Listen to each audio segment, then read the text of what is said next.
പ്രിയപ്പെട്ട RSPയുടെ RYFിൻ്റെ നേതാവായ ശ്രീ ഇരവിപുരത്തിൻ്റെ MLA ശ്രീ വിഷ്ണു മോഹനോട് വിഷ്ണു മോഹൻ്റെ ഒരു ഫേസ്ബുക്ക് കാണാനിടയായി. ഇന്നേ ദിവസം ഫേസ്ബുക്കിൽ എഴുതിയിരിക്കുന്നതെന്ന് പറഞ്ഞാൽ, അല്ലെങ്കിൽ ഒരു ഫോട്ടോ പോസ്റ്റ് ചെയ്തിരിക്കുന്നതെന്ന് പറഞ്ഞാൽ, CPMൽ നിന്നും കുറച്ചധികം പേർ, ഞാൻ താമസിക്കുന്ന എൻ്റെ പ്രദേശമായ പോളയത്തോട്ടിൽ നിന്നും ഒരു വ്യക്തിയുടെ നേതൃത്വത്തിൽ കുറേ പേർ RSPയിലേക്ക് വന്നു.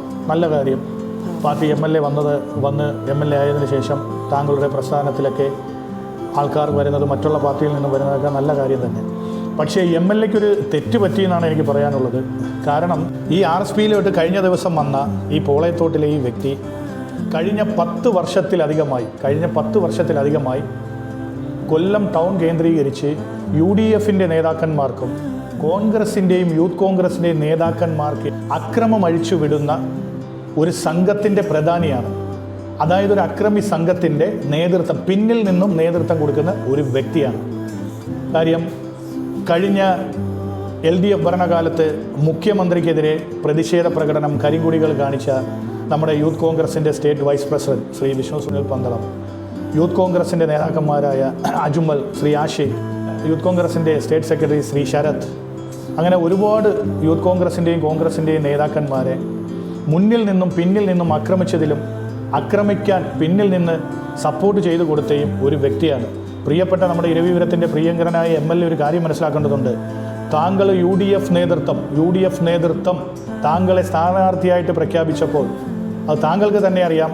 ഈ തെരഞ്ഞെടുപ്പിൽ ഇരവിപുരത്തെത്താൻ നേരത്ത് താങ്കളുടെ പാർട്ടിക്കാരല്ല, വിരലിലെണ്ണാവുന്നവർ മാത്രമേ ഉള്ളൂ.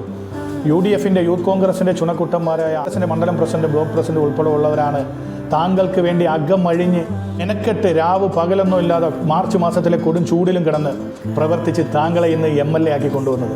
താങ്കൾ എടുത്തൊരു തീരുമാനമുണ്ടല്ലോ, അതൊന്ന് പുനഃപരിശോധിക്കണം. എനിക്കറിയാൻ സാധിച്ചത് ഈ ക്രിമിനൽ സംഘത്തിനെ താങ്കളുടെ പ്രസ്ഥാനത്തിലോട്ട് എടുക്കാൻ മുന്നിൽ നിന്ന് നേതൃത്വം കൊടുത്ത വ്യക്തി താങ്കളാണെന്നാണ്. ബഹുമാനപ്പെട്ട MLA, പ്രിയ സുഹൃത്തെ, MLAയോട് ഒറ്റ കാര്യമേ പറയാനുള്ളൂ. താങ്കളുടെ പ്രസ്ഥാനവും ഈ എടുത്ത നിലപാടിൽ നിന്നും പിന്മാറണമെന്നാണ്. കാര്യം, താങ്കൾക്ക് സപ്പോർട്ട് ചെയ്ത് നിങ്ങളെ MLA ആക്കിയ ഞങ്ങളുടെ യൂത്ത് കോൺഗ്രസിൻ്റെയും പ്രവർത്തകരെ ആക്രമിക്കുന്നതിൽ മുന്നിൽ നിന്ന വ്യക്തിയാണ് ഇദ്ദേഹം. താങ്കളത് മനസ്സിലാക്കിയിട്ടുണ്ടായിരിക്കും. അതേപോലെ കഴിഞ്ഞ ഭരണകാലത്ത് നമുക്കെതിരെ നടത്തിയ ആക്രമണങ്ങൾ ഏകദേശം 26ഓളം വാറണ്ട് ഈസ്റ്റ് പോലീസ് സ്റ്റേഷനിൽ തന്നെ നിലവിൽ നിൽക്കുന്നു. ഇതുവരെ ആ ക്രിമിനലിനെ പിടിച്ചിട്ടില്ല. എന്തുകൊണ്ട്? ഇപ്പം പാർട്ടി സംരക്ഷണം, 1 സാമ്പത്തികം, 2 പോലീസ് സംരക്ഷണം, ഇതെല്ലാം കിട്ടുമെന്ന് ഉറപ്പിച്ചുകൊണ്ടാണ് ഭരണമില്ലാതെ ആ LDF CPMൽ നിന്ന് നമ്മുടെ മുന്നണിയിലോട്ട്, UDF മുന്നണിയിലോട്ടും RSP എന്ന പ്രസ്ഥാനത്തിലോട്ടും വന്നത്. ഒരു കാര്യം മനസ്സിലാക്കേണ്ടതുണ്ട്. പാർട്ടിയുടെ വലിയ പോസ്റ്റുകൾ വലിച്ചെറിഞ്ഞിട്ട് വന്ന വ്യക്തിയല്ല ഈ വ്യക്തി. കാര്യം, DYFIയുടെ ജില്ലാ കമ്മിറ്റി നടന്നപ്പോൾ ഇദ്ദേഹം പ്രതീക്ഷിച്ചു പോയ സ്ഥാനം DYFIയുടെ ജില്ലാ ജോയിൻറ്റ് സെക്രട്ടറി ആകുമെന്ന് പ്രതീക്ഷിച്ചാണ് പോയത്. പക്ഷേ അവരുടെ നേതൃത്വം അദ്ദേഹത്തിന് അർഹതപ്പെട്ട സ്ഥാനം തന്നെ കൊടുത്തു. അവരുടെ ബ്ലോക്ക് DYFIയുടെ ഏരിയ കമ്മിറ്റി, അതായത് ബ്ലോക്ക് കമ്മിറ്റിയുടെ ബ്ലോക്കിൻ്റെ ജോയിൻറ്റ് സെക്രട്ടറി ആയിട്ട് അർഹതപ്പെട്ട സ്ഥാനം കൊടുത്തു. അതിൽ പ്രതീക്ഷിച്ച് കിട്ടിയ സ്ഥാനം, അതായത് വ്യാമോഹം കാരണമാണ് അതിൽ നിന്നും ഇറങ്ങി വന്നത്. അദ്ദേഹത്തിന് അർഹതപ്പെട്ടത് ആ പാർട്ടി കൊടുത്തിട്ടുണ്ട്. അതിലും വലുത് മോഹിച്ചപ്പോൾ അത് കിട്ടാത്തതിൽ പ്രതിഷേധിച്ചാണ് വന്നത്. പിന്നെ പ്രിയങ്കരനായ MLAയോട് ഒരു കാര്യം കൂടെ ഞാൻ സൂചിപ്പിക്കാനുണ്ട്.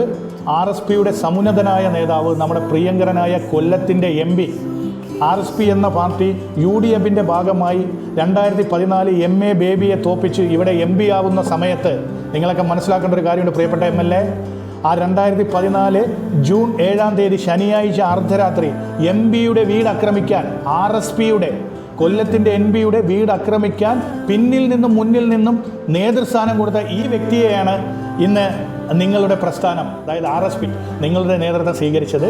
ഇത് MPയൊക്കെ അറിഞ്ഞുകൊണ്ടാണോ അതോ നിങ്ങൾക്ക് ഈ പഴയകാല ചരിത്രം അറിയില്ലെന്ന് എനിക്കറിയില്ല. തീർച്ചയായിട്ടും നിങ്ങളുടെ പാർട്ടി നേതൃത്വത്തെ ആക്രമിച്ച ഈ ഒരു അക്രമി സംഘത്തിലെ നേതൃത്വം കൊടുത്തവനെ എടുക്കുന്നത് നിങ്ങൾ പുനഃപരിശോധിക്കണം. തീർച്ചയായിട്ടും ബ്ലോക്ക് കോൺഗ്രസ് കമ്മിറ്റി വടക്കേ വിളയ്ക്ക് വേണ്ടി അൻഷാദ് പോളയത്തോട്, ജനറൽ സെക്രട്ടറി.